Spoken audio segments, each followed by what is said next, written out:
నమస్తే యువిఎం టీవీకి స్వాగతం. వార్తల్లోని వివరాలకు వెళ్తే మంగళ పింఛన్ల లబ్ధిదారులకు ఒక్క రోజులోనే పంపిణీ పూర్తి చేయాలని గైడ్ లైన్స్. పింఛన్ల పంపిణీపై మార్గదర్శకాలను విడుదల చేసిన గ్రామీణ పేదరిక నిర్మూలన సొసైటీ ఆగస్టు 1వ తేదీన తెల్లవారుజామున 6 గంటలకే పింఛన్ మొత్తాన్ని పంపిణీ చేయాల్సి ఉంటుందని సచివాలయ సిబ్బందికి ఆదేశాలు జారీ చేశారు. పింఛన్ పంపిణీ రోజే దాదాపు 99% పంపిణీ పూర్తి చేయాలంటూ ఆదేశాలు ఇచ్చారు.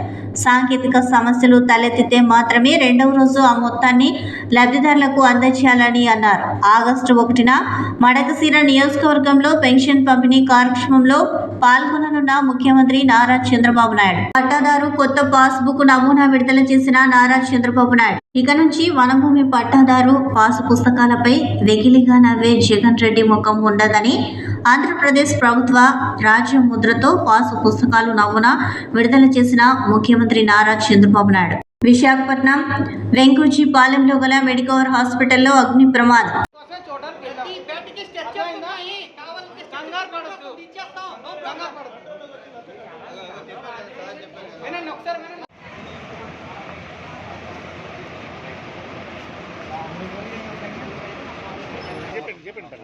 తీసుకున్నాము అది తీసుకుంది ఒక్కసారి తీసుకున్నా తీసుకున్నాడు పర్లేదు పెడతాను గ్రూపులు పెడతాను అన్నగారు మీకు పెడతాను. సరే సరే చెప్పండి మేడం. సార్ హాస్పిటల్లో స్మోక్ వచ్చిందని లైట్గా మా టీమ్ ఐడెంటిఫై చేశారు సార్. ఫైర్ ఫైటింగ్ టీమ్ మాకు ఇన్హౌస్ ఉంది. సో సేఫ్టీ కోసం ఫైర్ డిపార్ట్మెంట్ కూడా ఇన్ఫార్మ్ చేశాము. ఐడెంటిఫై చేసిందంటే యూపీఎస్ రూమ్లో షార్ట్ సర్క్యూట్ బ్యాటరీ అయిందని చెప్పి ఫైర్ అయితే కంటైన్ అయిపోయింది సార్. పైకి ఏమీ రాలేదు. ఈవెన్ అటెండర్స్ కూడా ఐసీయూస్కి రూమ్స్కి అందరికీ పిలిచి చూపించాము. అందరూ సేఫ్గానే ఉన్నారు. ఫైర్ డిపార్ట్మెంట్ వాళ్ళు కూడా ఎవాక్యువేట్ చేయాల్సిన అవసరం లేదని చెప్పారు. ఓన్లీ ఏంటంటే బ్యాటరీ వల్ల స్మోక్ ఎక్కువ వచ్చింది, అంతే తప్ప ఎవరికి కూడా హాని కానీ ఏమీ జరగలేదు. ఎవాక్యువేషన్ కూడా చేయడం అవసరం లేదని ఫైర్ డిపార్ట్మెంట్ వాళ్ళు క్లియర్గా చెప్పారు. సో అదే ఒకసారి ఎందుకంటే మా 2 హాస్పిటల్స్ కూడా ఉన్నాయి, అంతా రెడీగా ప్రిపేర్గా ఉన్నాము. బట్ ఎవరు కూడా ఎవాక్యువేట్ చేయాల్సిన అవసరం లేదు. చిన్నది కాబట్టి వాళ్ళు సేఫ్టీ కోసం కంట్రోల్ స్మోక్ని కంట్రోల్ చేస్తున్నారు సార్. అంటే ఫైర్ అయితే ఏం లేదు సార్. తీసుకొచ్చి లోపల పెడదాం అనుకున్నాను.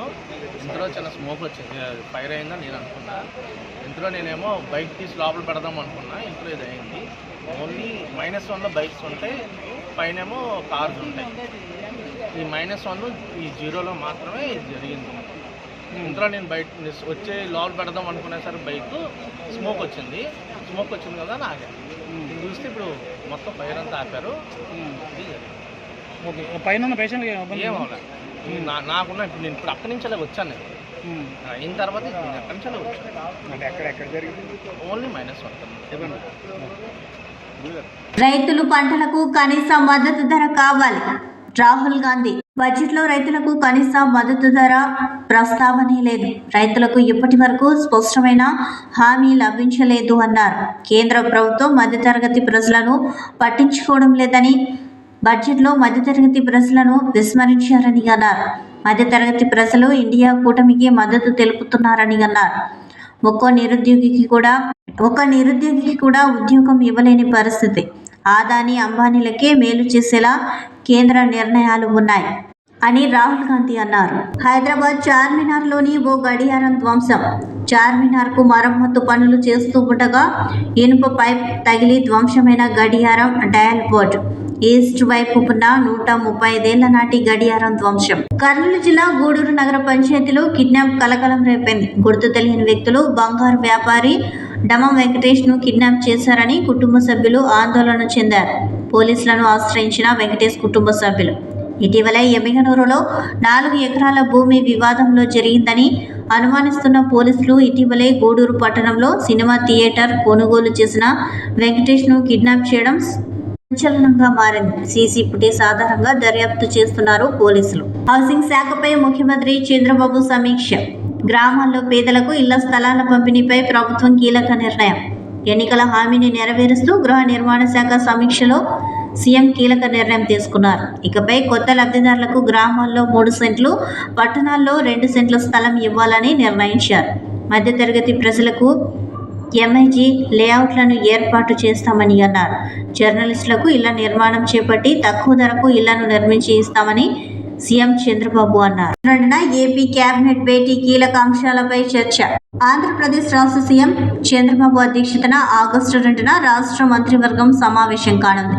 సచివాలయంలో మొదటి బ్లాక్లో ఉదయం 11 గంటలకు భేటీ ప్రారంభమవుతుంది. ఈ సమావేశంలో ఓటాన్ అకౌంట్, బడ్జెట్, ఎన్నికల్లో ఇచ్చిన హామీల అమలు, వాలంటీర్ వ్యవస్థ, భూ అక్రమాలపై చర్చించి కీలక నిర్ణయాలు తీసుకునే అవకాశం ఉంది. ఈరోజు కల్లూరు అర్బన్ 19వ వార్డులో పలు అభివృద్ధి పనుల్లో భాగంగా WBM రోడ్డు, డ్రైనేజీలకు భూమి పూజ కార్యక్రమం, కాలనీలలో మొక్కలు నాటే కార్యక్రమంలో పాల్గొన్న పాణ్యం ఎమ్మెల్యే శ్రీమతి గౌరీ చరితారెడ్డి. ఈ కార్యక్రమంలో సంబంధిత అధికారులు, కూటమి నాయకులు, కార్యకర్తలు తదితరులు పాల్గొన్నారు.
ఒక నిమిషం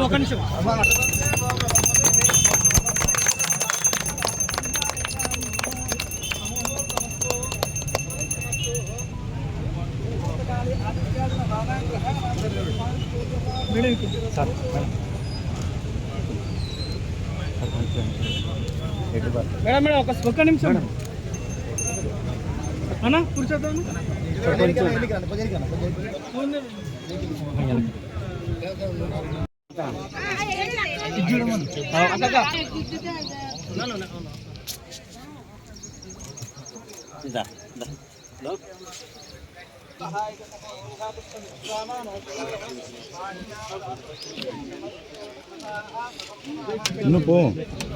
మీరు కొద్దిగా సైడ్ వస్తే ఫోటోలు తీసుకుంటారు. కొంచెం వెనక్కి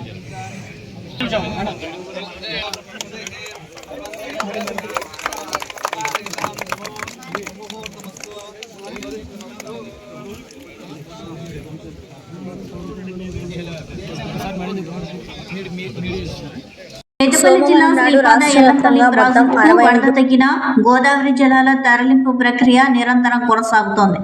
ఎగువనున్న రిజర్వాయర్లను నింపే లక్ష్యంతో ఈ నెల మొదలైన ఎత్తిపోతలు నిరాటంకంగా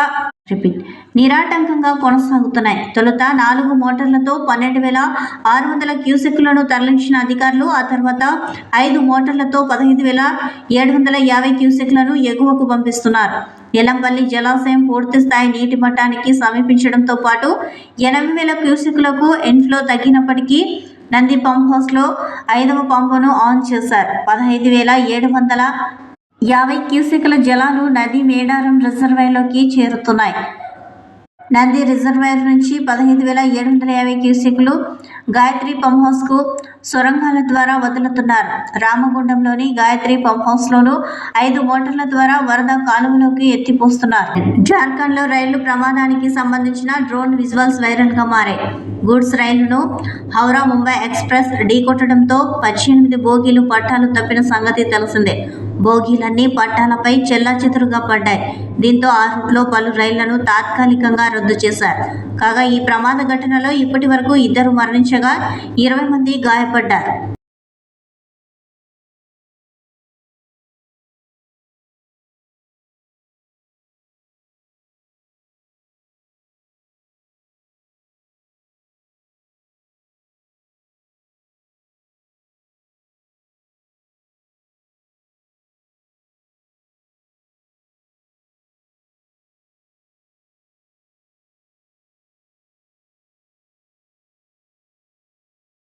ముఖ్యమంత్రి నారా చంద్రబాబు నాయుడు ఆధ్వర్యంలోనే మాదిగలు సమగ్ర అభివృద్ధి చెందుతారని ఏపీ ఎంఆర్పీఎస్ రాష్ట్ర అధ్యక్షుడు పేరుపోగు వెంకటేశ్వరరావు కర్నూలులో అన్నారు.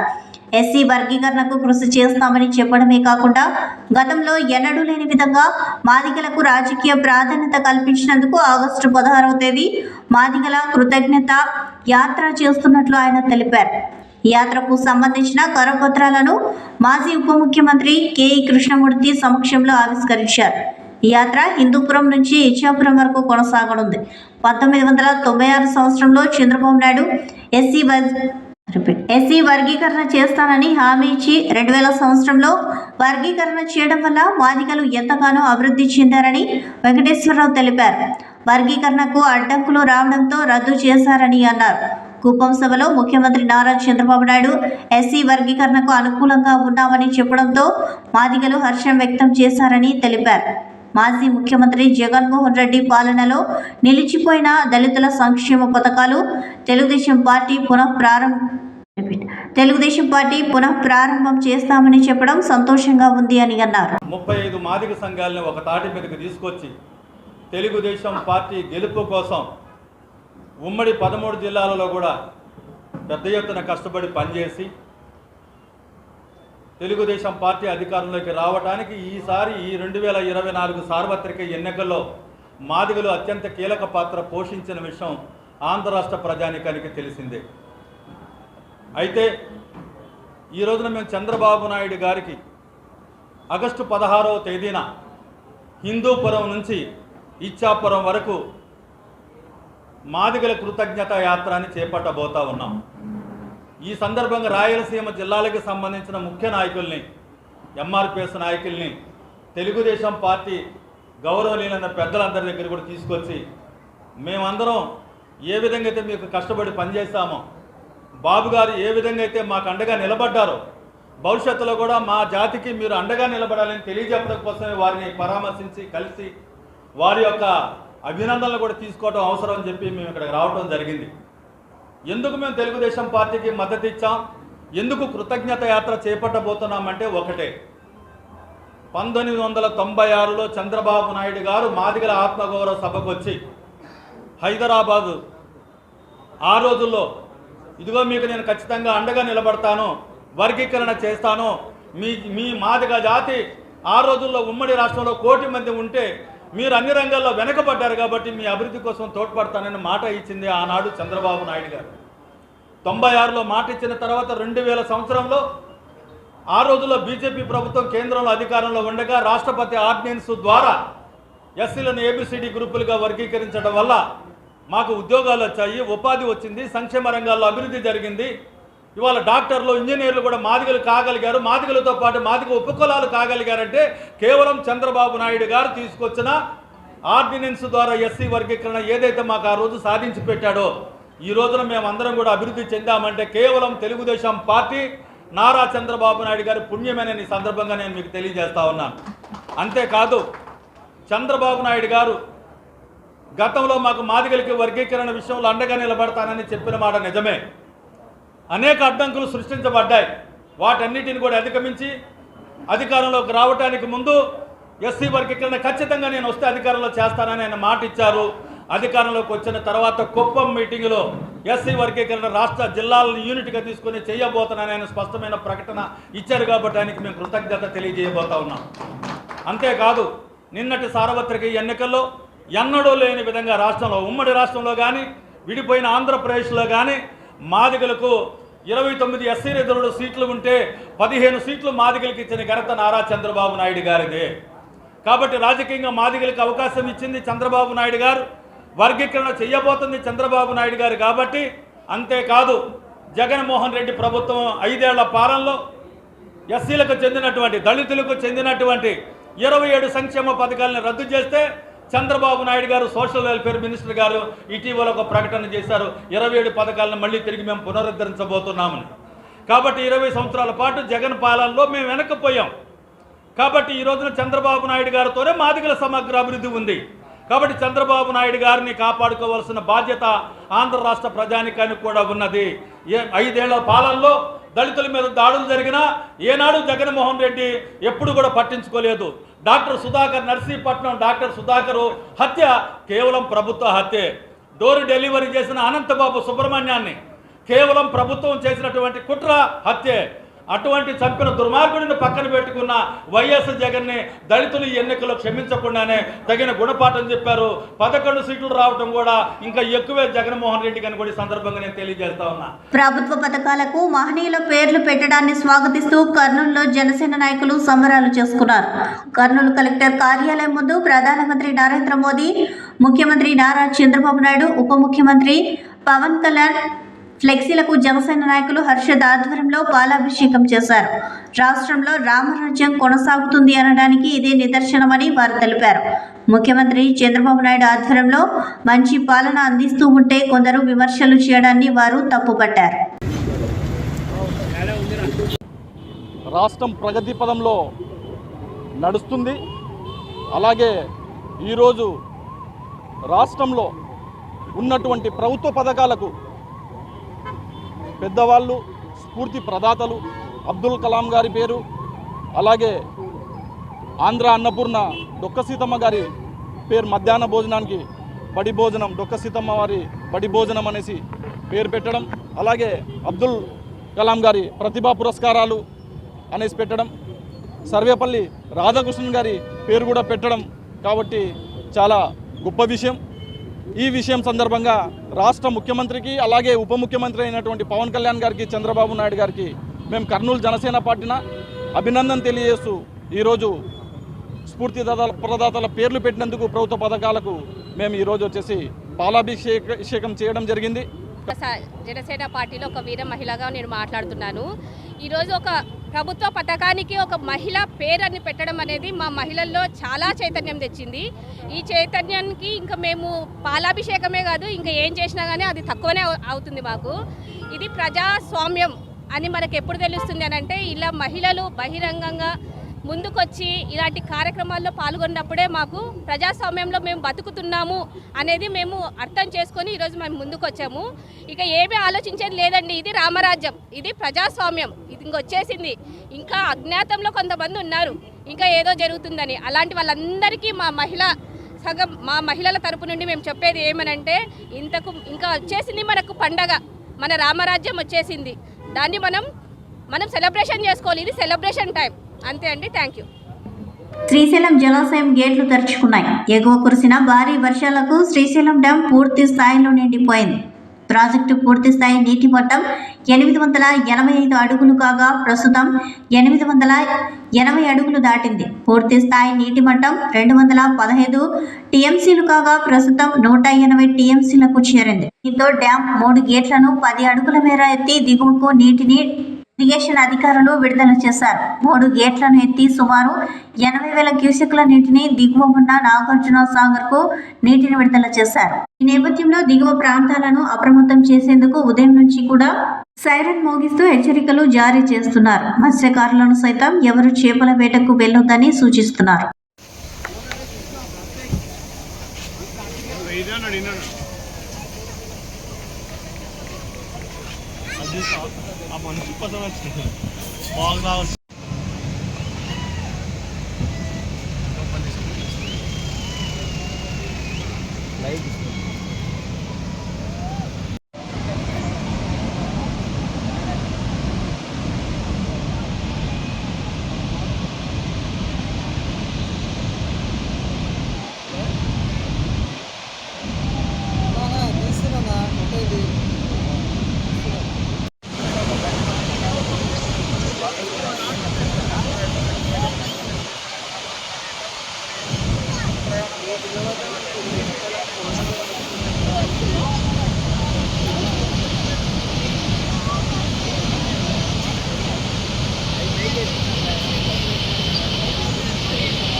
వెళ్ళిపోతాడు రాడు అక్కడ వెళ్ళి ఆడిపోతాడు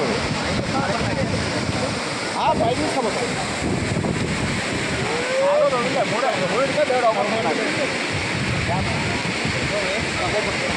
మూడింటికే దేవుడు అవపడుతుంది.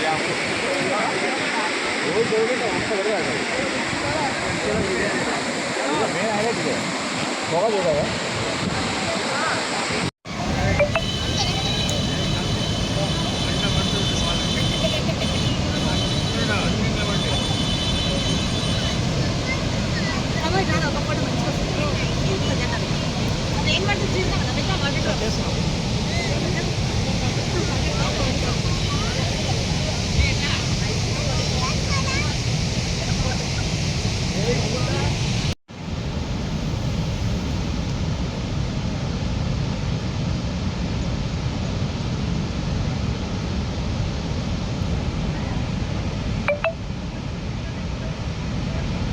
లోని గ్రీవెన్స్ లో గోర్కల్ రిజర్వాయర్ నుండి ఎస్ఆర్బికి నీటిని విడుదల చేశారు. వచ్చే 5 ఏళ్లలో రైతులకు ఎలాంటి ఇబ్బందులు లేకుండా సాగునీటిని అందిస్తామని పాణ్యం ఎమ్మెల్యే గౌరీ చరితారెడ్డి అన్నారు. సోమవారం నంద్యాల జిల్లా పాణ్యం మండలంలోని గోరుకల్లు జలాశయంకు నీటిని విడుదల చేశారు. వనకచెర్ల నుంచి గోరుకల్లు జలాశయంకు నీరు చేరడంతో జలాశయంలోకి 5,000 క్యూసెక్కులు బైపాస్ కెనాల్ ద్వారా ఎస్ఆర్బిసి కాల్వకు 1000 క్యూసెక్కుల నీటిని విడుదల చేశారు. గోరుకల్లు జలాశయంలోకి నీరు చేరి ఇంట్లో రెగ్యులేటర్ వద్దకు చేరుకుని ప్రత్యేక పూజలు చేసి జలాశయంలోకి ఎస్ఆర్బి కాల్వకు నీటిని విడుదల చేశారు. వచ్చే 5 ఏళ్లలో నియోజకవర్గంలో ఉన్న గోరుకల్లు, అలగనూరు తదితర రిజర్వాయర్లను పూర్తి చేస్తామని అన్నారు. గత 5 ఏళ్ల కాలంలో జలాశయం నిర్మాణం పూర్తిగా నిలిచిపోయిందని, దీంతో కట్టెదిగిపోవడంతో పాటు కృంగిపోయి సాగునీరు రైతులకు అందలేదని ఆగ్రహం వ్యక్తం చేశారు. గతంలో చంద్రబాబు నాయుడు ముఖ్యమంత్రిగా ఉన్నప్పుడు పూర్తి చేసిన పనులను అలాగే వైకాపా ప్రభుత్వంలో నిర్లక్ష్యానికి గురయ్యాయని, ఎలాంటి పనులు చేపట్టకపోవడంతో కట్ట కుంగిపోయి సాగునీటికి ప్రశ్నార్థకంగా మారింది అని అన్నారు. కూటమి ప్రభుత్వంలో ఏర్పడగానే ప్రత్యేక దృష్టి సారించి రిజర్వాయర్ల ద్వారా సాగునీరు అందించాలని అధికారులను ఆదేశించామని అన్నారు. గోరుకల్లు జలాశయానికి పూర్తి 100 కోట్లు అవసరమని, ఈ విషయాన్ని ముఖ్యమంత్రి దృష్టికి, మంత్రుల దృష్టికి తీసుకువెళ్లామని, ఈ 5 ఏళ్లలో పూర్తి చేస్తామని హామీ ఇచ్చారు. ఈ కార్యక్రమంలో తెలుగుదేశం పార్టీ నాయకులు, ఎస్ఆర్బిసి అధికారులు పాల్గొన్నారు.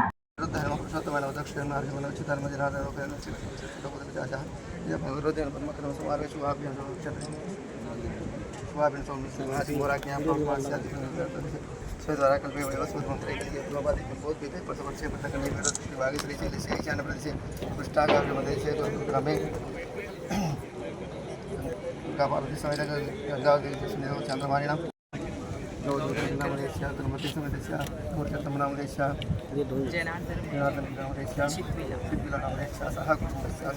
కుటుంబానం క్షేమ స్థైర్య ధైర్య విజయ అభయ ఆరోగ్యం ధర్మార్థకామ్య చతుర్థ ప్రసిద్ధ నమశోధ దేవతస్య అగ్నిదానికి దివ్యావతారస్య ఆత్మత్యాంధ్రస్య సకల భువన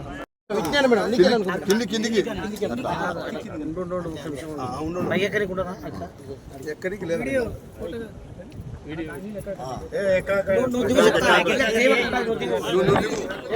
అక్కడ పట్టుకోక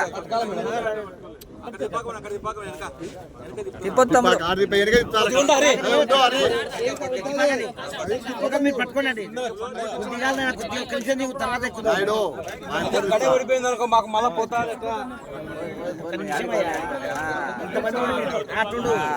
తర్వాత నువ్వు ఫోటోలు తీసుకున్నాక నువ్వు మేడం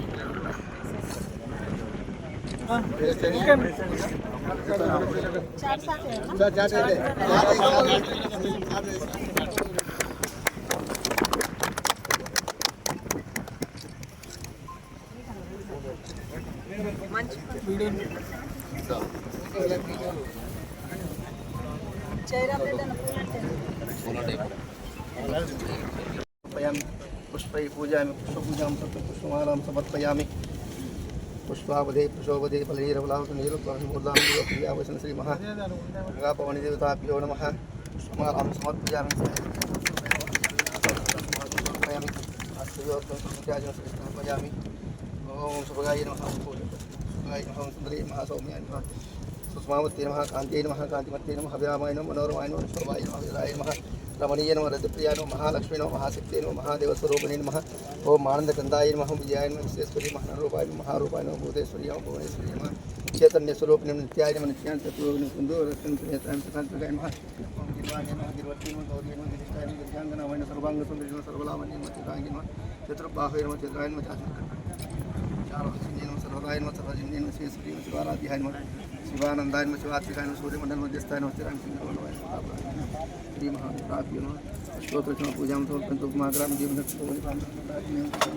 పనులు చేయడం వల్ల కూడా కట్టలు తెగిపోయి చాలా ఇబ్బందులు గురి కావడం జరిగింది.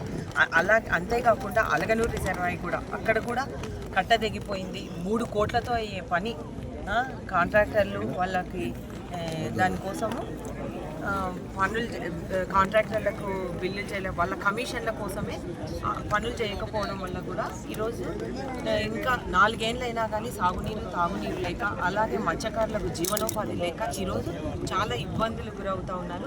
ఇవన్నీ మేము ముఖ్యమంత్రి గారి దృష్టికి తీసుకెళ్ళాం. ఈ గోరకల్లు రిజర్వాయర్ ఫుల్ ఫ్లెడ్జ్లా మనకి ఏ ఇబ్బంది లేకుండా గతంలో చంద్రబాబు నాయుడు గారు ఉన్నప్పుడే దీన్ని పనులన్నీ పూర్తి చేయడం జరిగింది. మిగిలిపోయిన అరకొర పనులు కూడా వాళ్ళు చేయలేకపోయారు. ఇప్పుడు కూడా 100 కోట్లతో ప్రతిపాదనలు కూడా